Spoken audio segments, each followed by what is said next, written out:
Hello and welcome to part 4 of my Combat Evolved walkthrough, Anniversary Edition. I am at the moment defending soldiers against a Covenant attack. I'm on the Ringworld Halo. That's a Covenant carrier dropping off alien bad guys so they can kill us basically, but Master Chief's here to save the day. Those grunts were shooting needlers. And the Needler seems to be the weapon that's gone through kind of the most changes. Like, it's fairly different in each game, the Needler. Some thought it was overpowered in this game, so they toned it down for Halo 2, and then some thought it was a bit rubbish in Halo 2, so they beefed it up again in Halo 3. So kind of tweaking it basically to appeal to the fans. But yeah, I absolutely adore this level. I think it's a great level. It's got an amazing scenery to gawp at, and there's quite a few Covenant carriers to repel. They kind of drop off the Covenant and shoot off, but like I said, I do miss sprint because walking around is fairly slow if you're used to Halo Reach and sprint.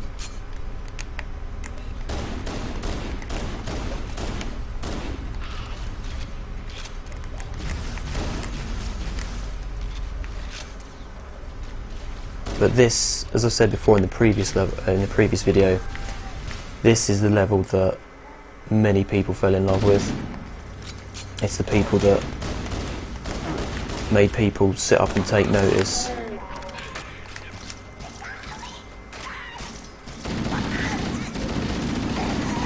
And it is genuinely a brilliant level, and I still think to this day it holds up in terms of gameplay. So yeah, there's yet another Covenant carrier to repel. You can see from the radar in the bottom left of the screen, you can kind of tell where the Covenant appear as red dots.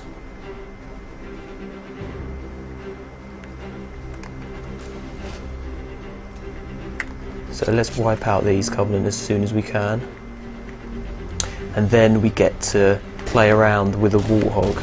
And I know I keep saying iconic, and I know I keep using the word iconic, but the Warthog is probably one of the most iconic vehicles, if not the most iconic vehicle in the game. And it'll be a great treat to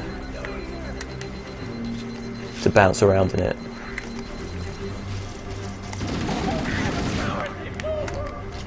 Should we pick up a Covenant Needler, see how that plays? Why not?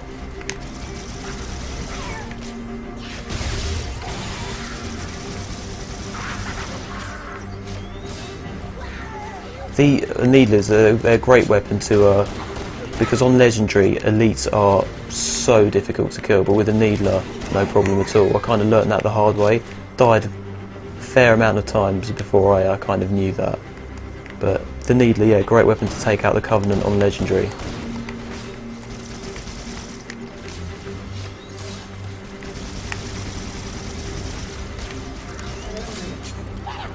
First death of my walkthrough, and on normal difficulty, so shame on me really.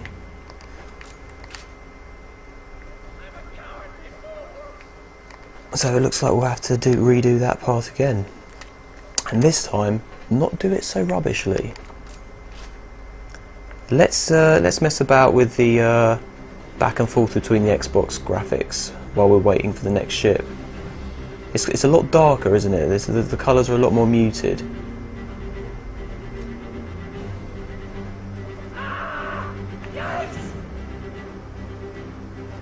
And now let's switch back again. Still the same purples and greens, but a lot more vibrant.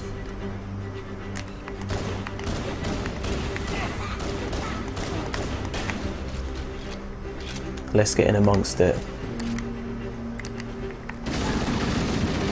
Red elites. They are a lot more powerful than the blue elites.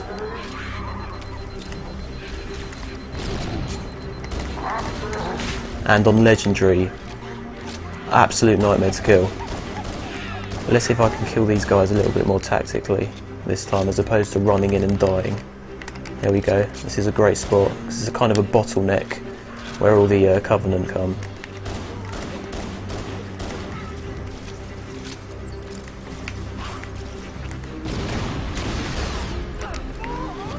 I've yet to use a plasma grenade, and you can carry 4 grenades in this, but in Halo Reach you're limited to two plasma grenades and 2 frag grenades. Where did he come from? There we go. I've got a plasma grenade. Let's test it out.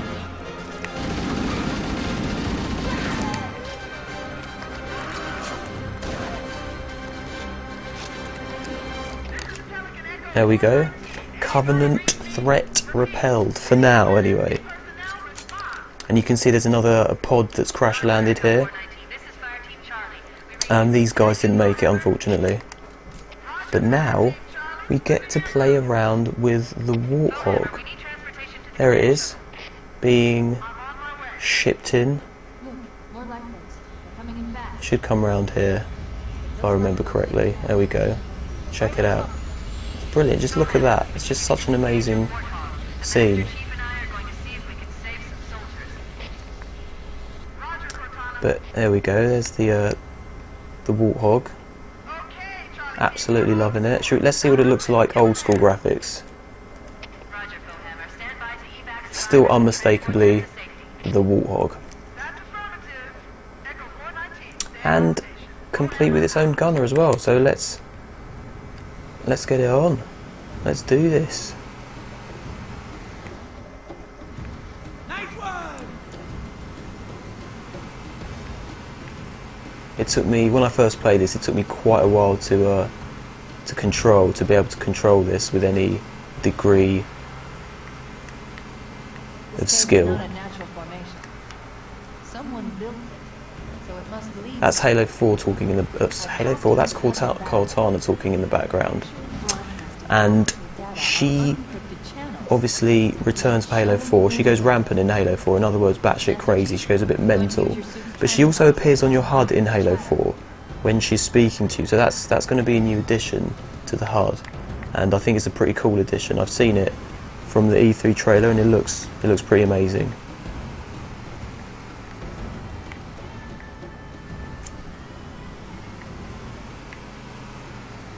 But you need the Warthog to clear this section, otherwise you can't get past it.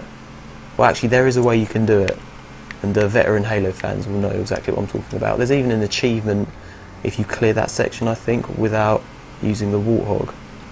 There we go. It's time to mess up some Covenant with a Warthog.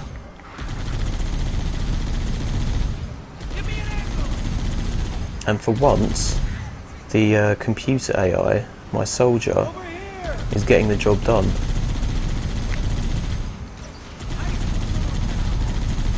His aiming's a little bit off, but the great thing about this is you can get out the vehicle and do some damage while your soldier backs you up from the Warthog, as he's doing now. Quite effectively, I may add.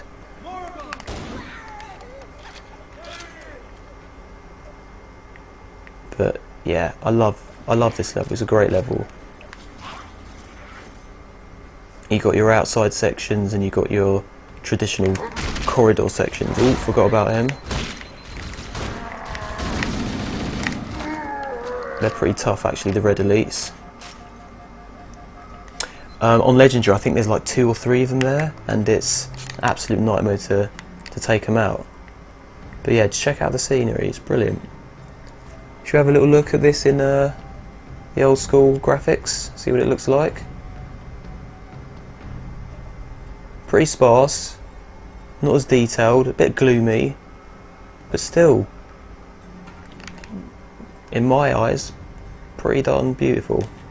Let's switch back. We need to, there's a huge gap as you can see there, and we need to traverse that by pressing this button so that a bridge appears, and the bridge appears in a cutscene. There we go. It's a pretty cool bridge actually, like a funky blue neon bridge, futuristic. But this is nearing the end of part 4, so we'll wait for this cutscene to finish, and I'll see you again in part 5. Thank you for watching. Please subscribe, please comment, please like, all the good stuff, and yeah, I'll see you again in part 5. Thank you and goodbye.